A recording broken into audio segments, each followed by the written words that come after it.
Hi, everyone.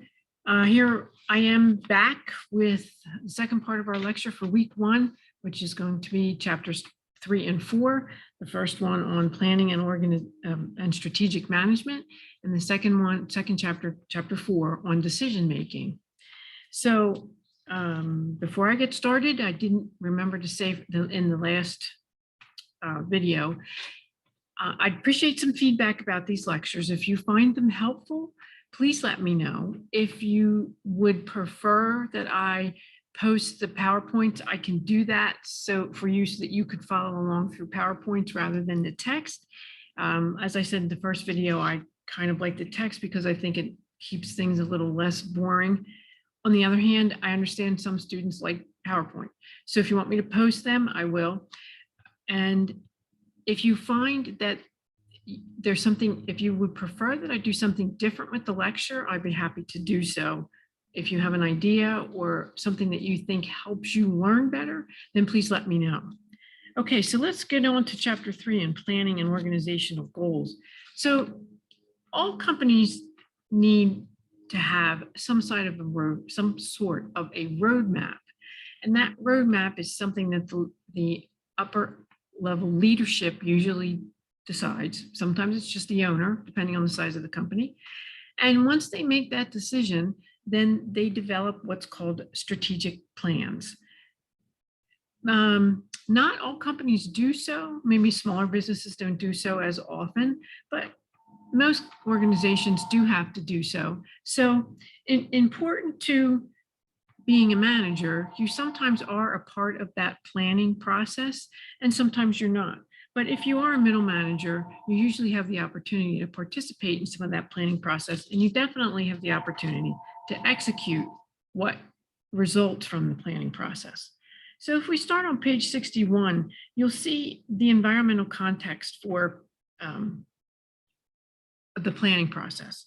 So you'll see in that chart on figure 3.21, you'll see that usually an organization starts with a mission, and then they develop their purpose, their premises, their values and direction, and that helps them develop this strategic plan.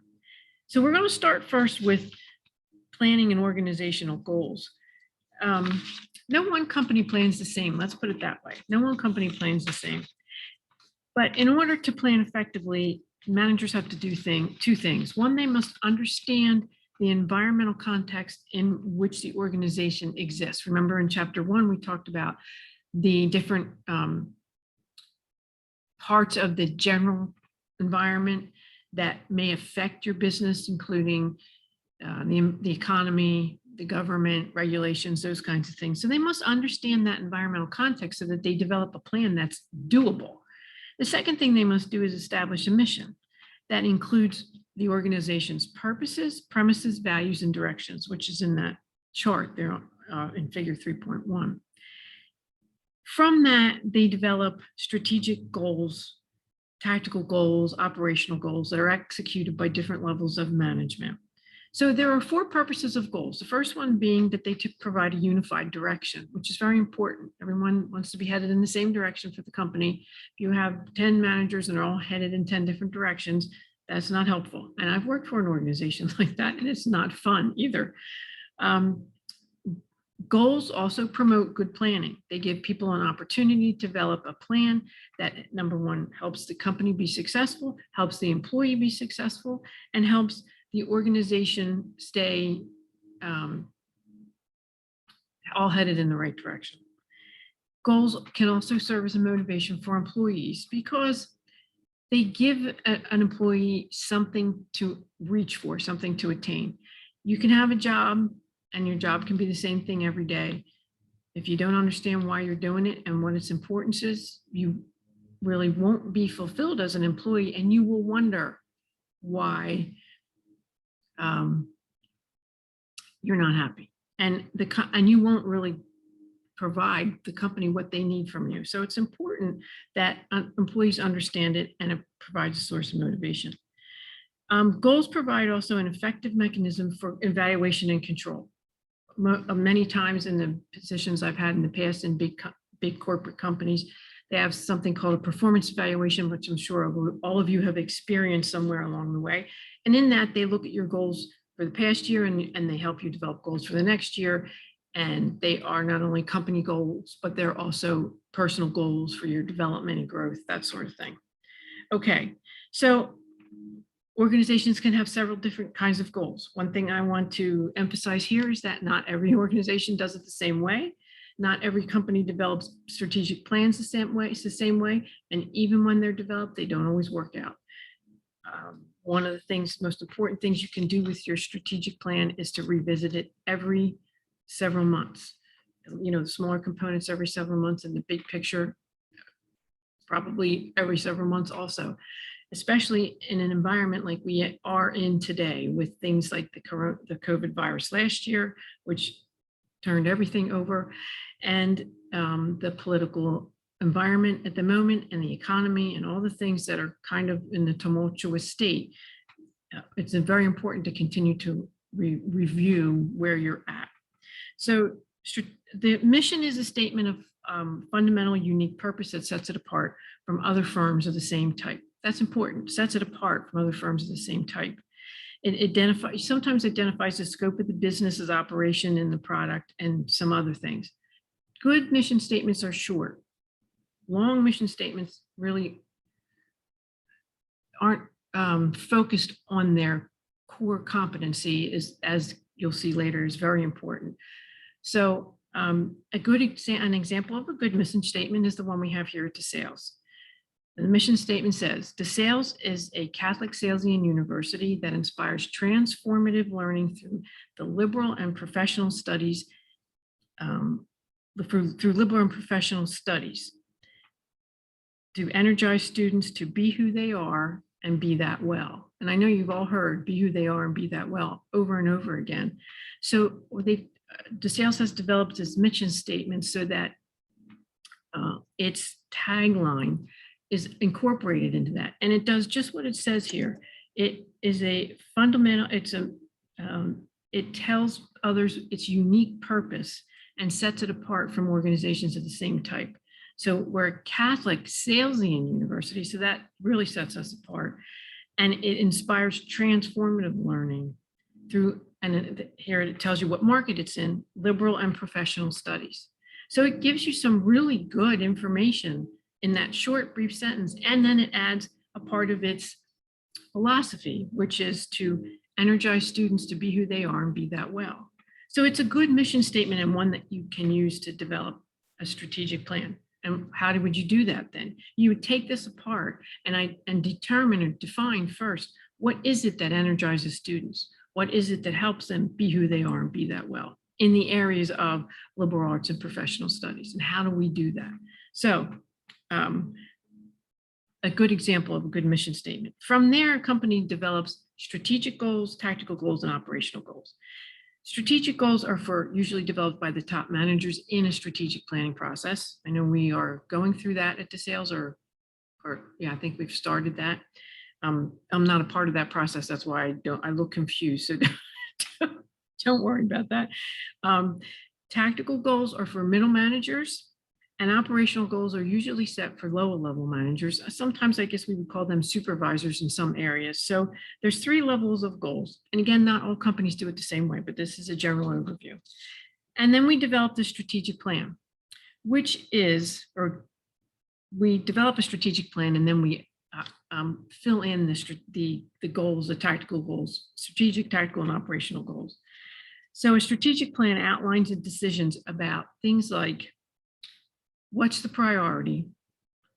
Hopefully they'll develop the core competency and they'll identify the core competency if they haven't already. Clearly at DeSales, the core competency is education.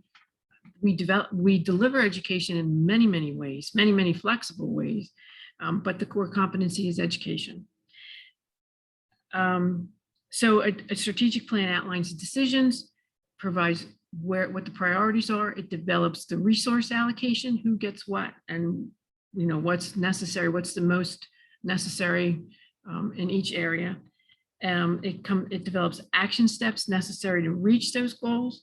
And then usually the plans are set by the top management and the board of directors and they have what the text calls an extended time horizon. So that's the strategic plan. Then the tactical plan, and we've moved from goals to plans. So the tactical plan is developed to implement parts of the strategic plan, which is usually given to upper and middle managers. It comes from the board and the upper echelon leaders. And the tactical plans are given to upper and middle managers, and their time frame is shorter because it's pieces and parts of the strategic plan. And then operational plans, obviously, again, are even shorter timeframes and are usually developed by middle and lower level managers and executed there. So what is let me refer back to the text. On page 64, we're talking about the nature of strategic management. So what is the nature of strategic management? Strategic management is the ongoing process aimed at formulating and implementing strategies. So an organization develops a strategic plan, but as I mentioned earlier, they have to revisit it often. So the strategy is ongoing. And think about last year during the pandemic. Sorry to keep beating this, coming up with this example over and over, but it's the perfect example about how companies can be flexible and need a strategic plan, and how they can succeed if they do so. So it's an ongoing process aimed at formulating and implementing strategies. At the time this coronavirus hit us last year, sometime in February, to the time we were closed down, right in the middle of March the 12th. I think March the 12th was the goal. It was the date that we were shut down. Some companies had just started a new year. Other companies use the fiscal year and may have been running since July. I believe DeSales has a fiscal year. So things were the same from July to, say, January. And then things started to get shook up. And organizations had to stop and say, how do we fit into this picture? What will we be able to do? And I can imagine thousands and thousands of managers standing in their office, scratching their heads, just wondering what they were going to be able to do in the next few months. And at that point, we didn't know how long it would last. So many people were probably panicking. The thought of packing up all your stuff and going home and not knowing when you were coming back to work and how you were going to manage it at home was a personal issue for people. And then there was the career-related issues for people. What if I lose my job? What if I can't do my job from home? What if my organization doesn't provide me the resources?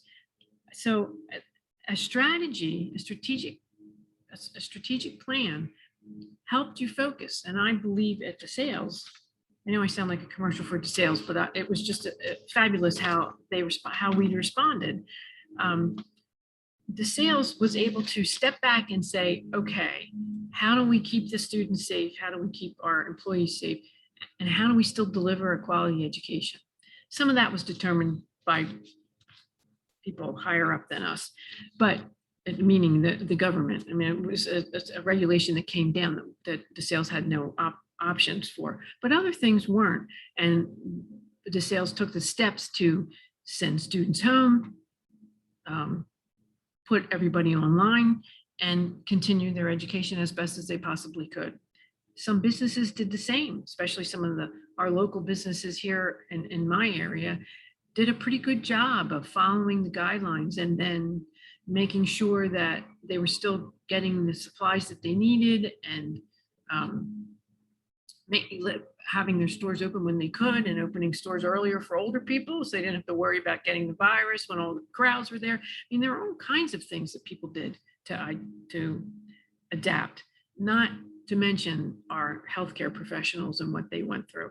And coming from a healthcare background and a family full of healthcare professionals, it was pretty rough on everybody, especially for a while in the beginning, but they soldiered through it. They continued to look at the research. They continued to look at their strategy and say, what can we do different and what can we do better?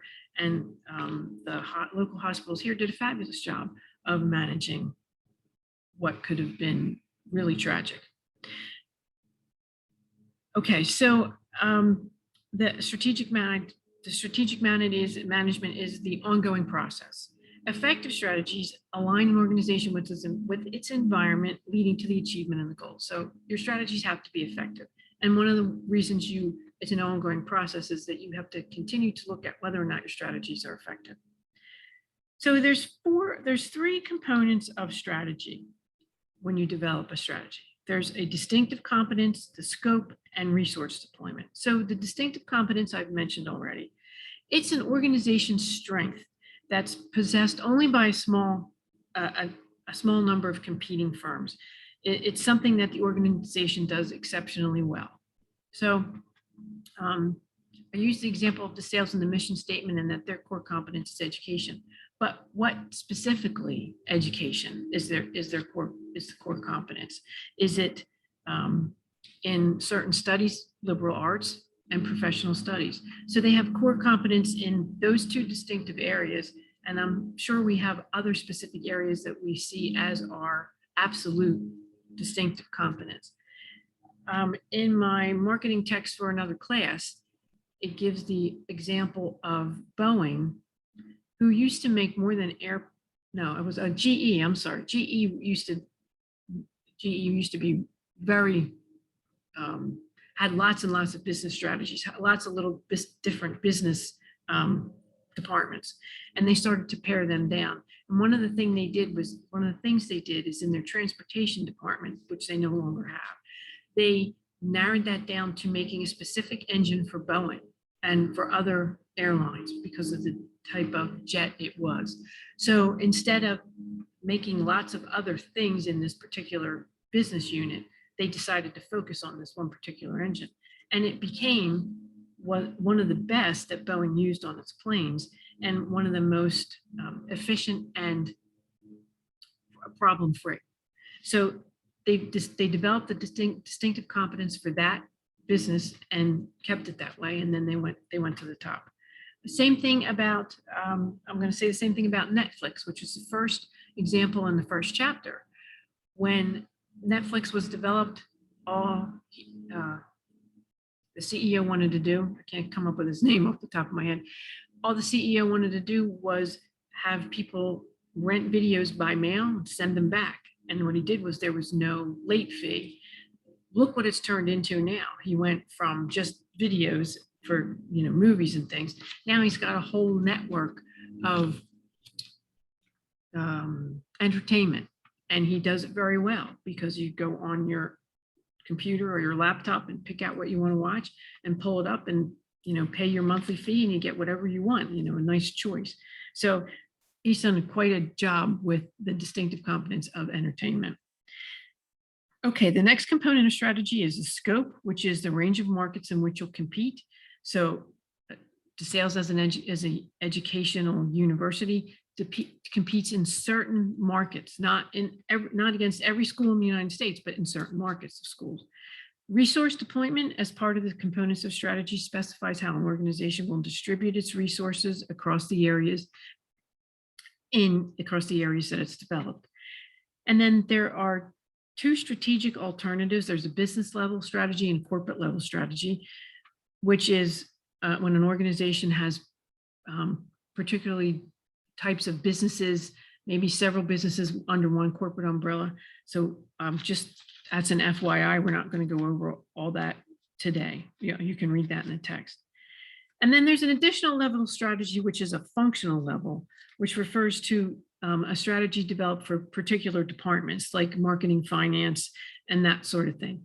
Once you develop the strategic plan, often they go all the way down to the functional level and develop the plans for each department so that they know what their formulation is. Okay. So we formulate the strategy and then we implement the strategy. One of the ways we develop that strategy is by using a SWOT analysis.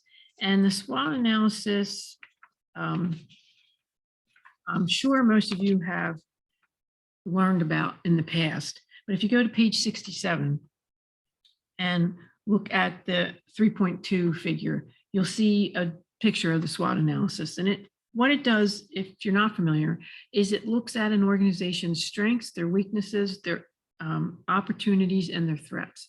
And they match strengths with weakness. I'm sorry, strengths with opportunities and weaknesses with threats. And they look at them, as you'll see the chart has X's going all which ways.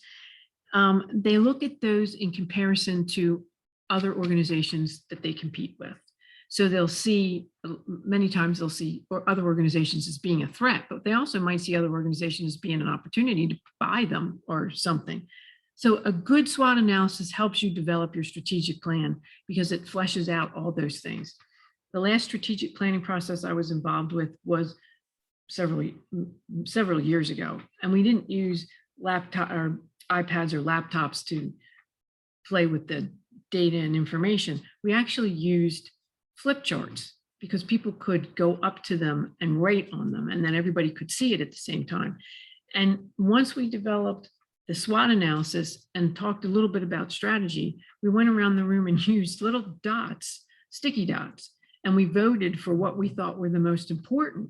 And then after we voted for what we thought was most important, we actually came up with the core competency, and then we whittled it down into the different strategies. And it was a pretty exciting process because you could see it, you could visualize it, and it made a lot of sense when you looked at it from with all those people together and their perspectives. Okay, so now we're on to tactical planning, which, as we mentioned before, are the steps to execute, some of the steps to execute the strategic plan. And they're usually carried out by middle managers. To execute them, to execute the tactical plans, the manager must evaluate every possible course of action in light of the goal it's intended to reach, to make sure that each manager has the information and resources necessary to get the job done. So each manager, each person under their management. I wrote down here, it's a big job because I don't know what else to call it, but you have to actually look at every possible alternative and take those alternatives apart and look at how it's going to affect the goal, and will it succeed, and will it, or even more than succeed, or will it not, and what's another way to look at it. So from my perspective, the best way to do these kinds of things is in a team process. Bring your team together, work with other managers, work with your team, and then develop your action plan. So, but many companies have other processes in which they do that. If you look at flatter organizations, they do everything as a group or as a team to develop plans and strategies and how they're going to execute them. And then operational planning, the text lists a whole bunch of different types: single-use plan, programs, projects, and then they have a standing plan, and then they have contingency plans. So operational plans are usually very narrowly focused because we are now executing the original goal, the strategic goal, the tactical goal, and now or plan, and now we're down to the operational plan. So when we develop an operational plan, sometimes they're used once. They call them a single-use plan to carry out something that's not likely to happen in the future. Two kinds of single-use plans are programs and projects. Maybe it's a special project for a special, I was going to say a special event, or maybe something like the coronavirus. There's a program that many people have developed that they use for that they might not be able to apply elsewhere. On the other hand, they may have to apply it again at some point for something else. So it depends on what it is that they developed.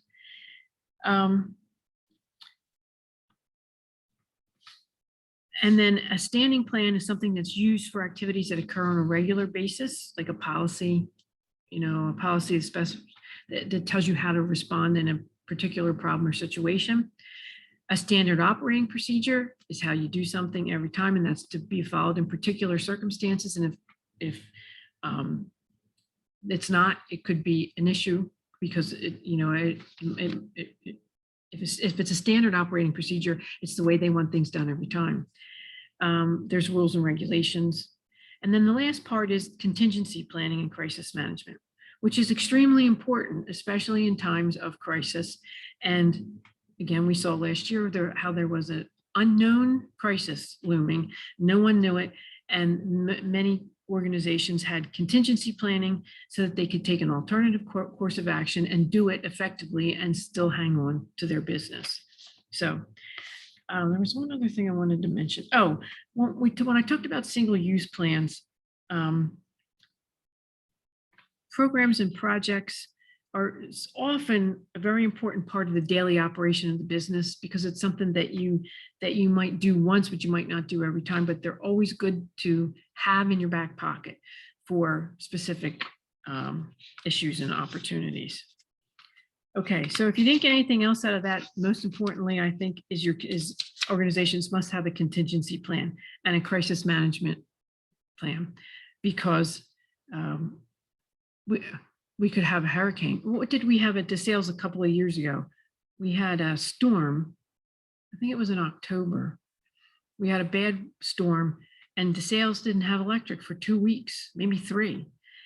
No electric. So at the time I was teaching, and it was in person for access, and we had to come up with a plan to have to have class without having class, because I don't think everybody had. I think we were doing some online at the time, but I'm not quite sure. But we did not have class for 2 weeks. We might not have had actual class for 3 times, but it was in a 2-week time frame. But so there was a crisis plan. Unfortunately, DeSales had no control over what happened with the electric, so we just had to wait. And when it came back, we didn't. In my class anyway, we didn't lose any time. So, okay, that's planning and strategic management. Again, I didn't delve very far into the SWOT analysis or any of those things. I'm sure you either heard them in the past or will hear them again, but it was a good overview of developing goals and strategies. Okay, so now let's move on to decision making. As I mentioned in the beginning of chapter 1, managers are going to make decisions every single day. It is the act of choosing one alternative from another. And everybody uses a process to make those decisions. Sometimes they define the nature of the situation. Sometimes they identify alternatives. Sometimes they choose a best alternative, but everyone has a process by which they do that.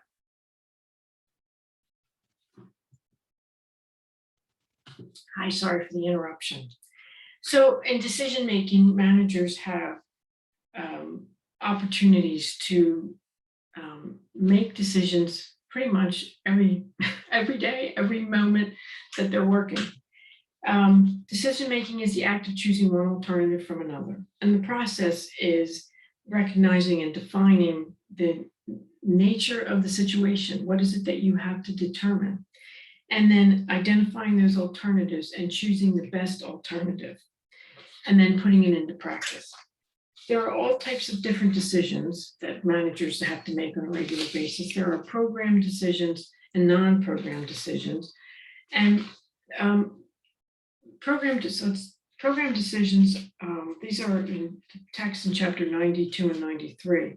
But program decisions are those that are made, recur, and recur with some frequency, such as accounting principles. If you're using accounting spreadsheets and you put information into a spreadsheet, then you must, the spreadsheet, excuse me, makes a decision for you, but the decision you have to make is to actually use that program to develop the answer that you want. Another example of that is course offerings and enrollment limits and things like that are usually set using programmed decision rules. So it happens the same way on a regular basis every semester.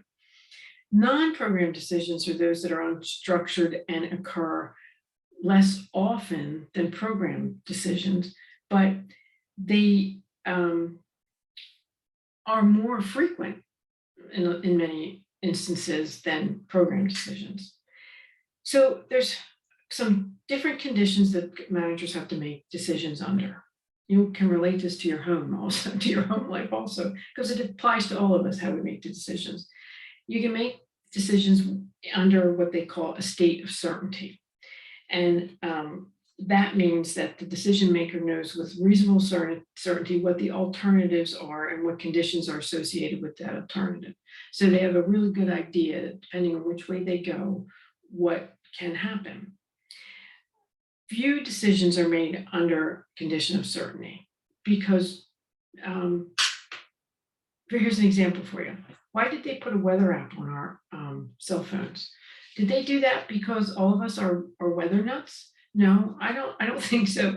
They did that because it's a nice tool for us to have when we're trying to plan something, whether it be an indoor or an outdoor event, whether it be we're going to work or we're going to church or we're going whatever. But weather is never certain, and especially on the weather app that's on your phone. When you use it, you can look at it this morning and it says it's going to rain this afternoon. Next time you look at it, which could be just an hour later, it's all changed. So very few decisions are made under certainty, and we certainly can't make one when it comes to the weather. There's also decision makers under the state of risk and under a state of uncertainty.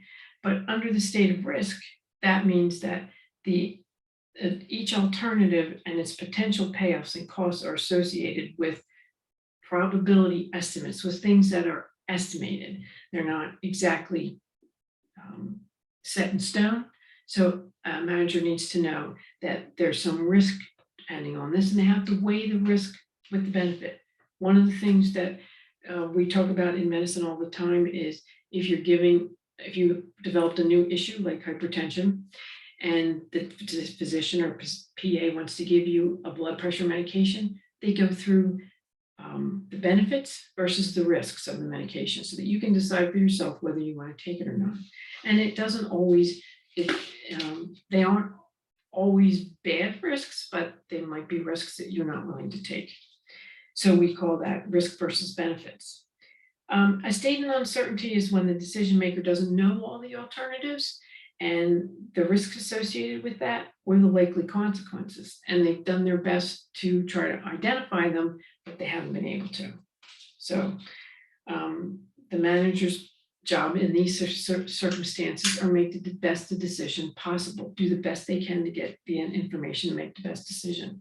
So on that topic, there are a couple of different types of what they call perspectives, rational perspectives on decision making.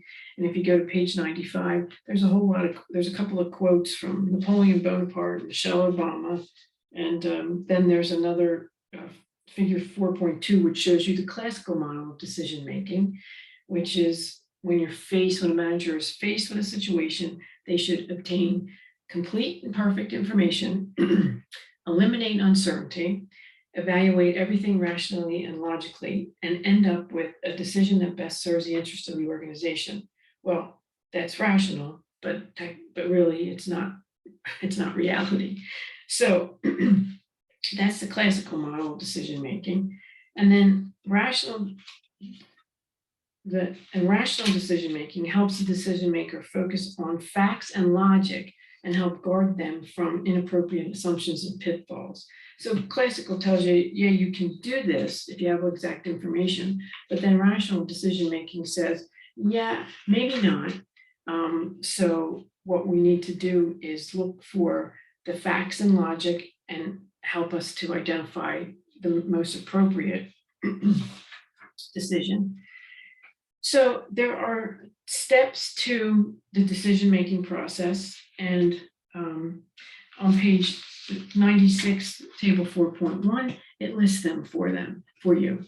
Recognize the situation, identify your alternatives, evaluate each alternative, select the best alternative, implement the one you choose, and then follow up and evaluate the results. In the beginning of this chapter, the management in action is titled Sailing in Seas, and it's about Viking cruises. And the founder and CEO, Torstein Hagen, who has owned Viking since 1970, mid-1990s. He worked for McKinsey and Company and worked as a consultant to Holland, America.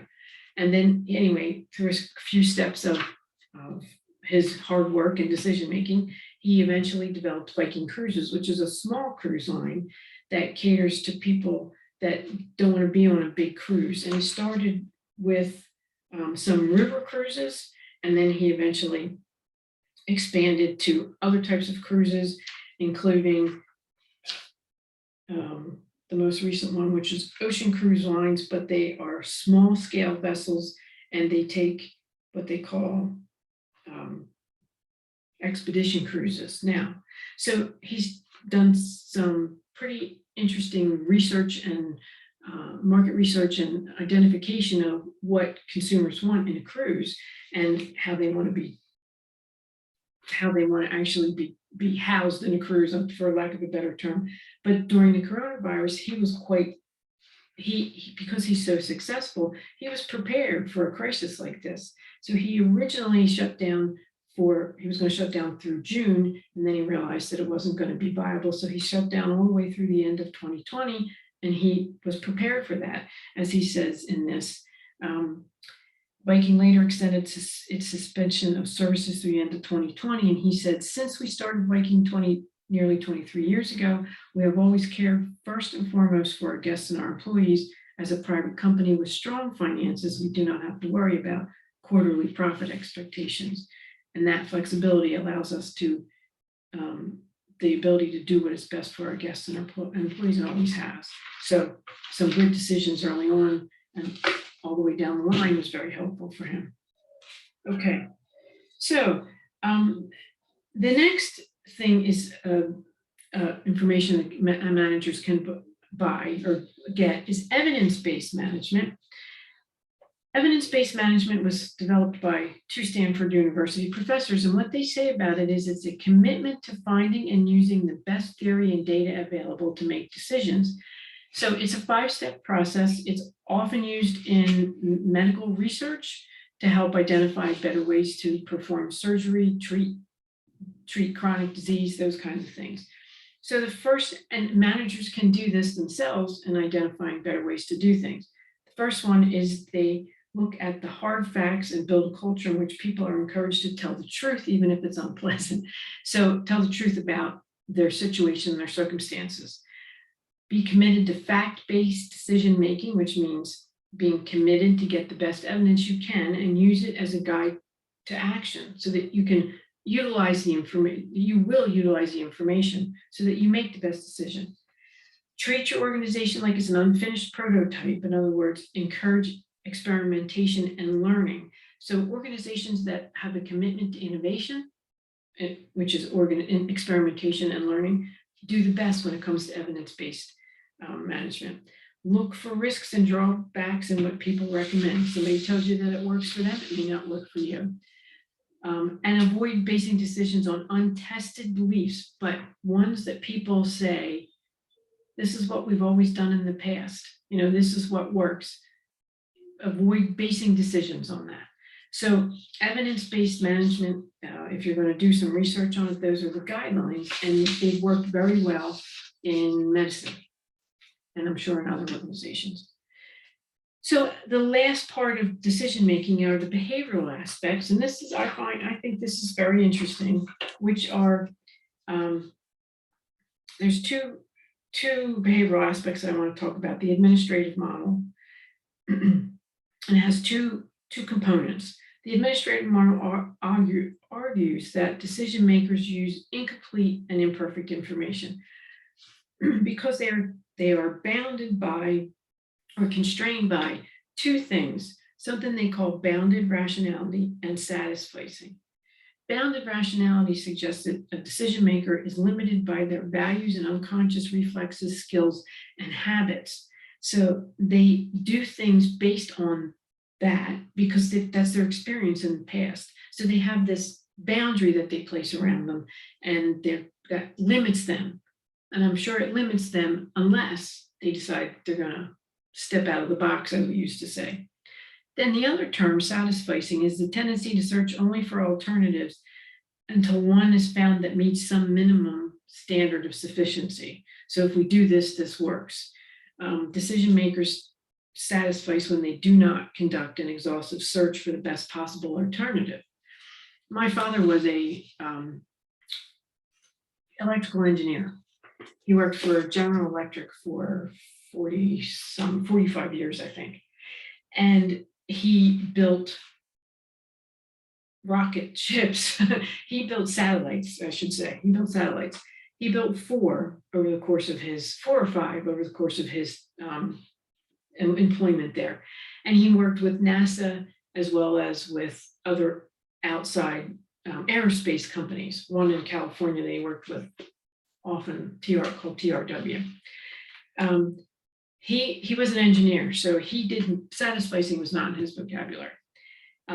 He was the type of manager who would follow the leads to the end of the earth. He would follow the lead on a problem or opportunity because it meant millions of dollars if something went wrong, or it could mean a couple $100,000, but it was part of the millions and millions of dollars projects that he worked on.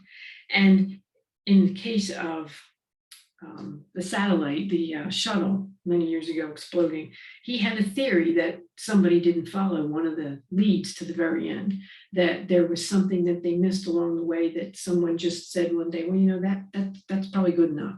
But in that kind of business, you can't do that. And it should be that way in all businesses. You definitely can't do it in medicine either. But those two things are things that tend to, for some people, tend to sort of ground our decision-making process to a halt. So the rest of the chapter talks about, again, groupthink, forms of groups and decision-making. And it's a very short piece. This group decision-making can definitely be positive, but it has to be managed well. And again, that could be a manager's job. So for this week, you have a discussion forum, and it happens to be on decision-making. You'll watch a video and ask a few questions about, if you were a manager, how would you respond? So hopefully some of this information has helped you, and hopefully so have the rest of the chapters.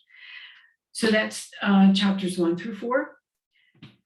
Again, if you have questions about anything, you can post them in the Ask the Instructor forum. You can use my cell phone and text me or call me anytime before 9 o'clock most days. And you could also send me an email if necessary. All right, thanks everyone. I'll see you in the forum and for the next lecture.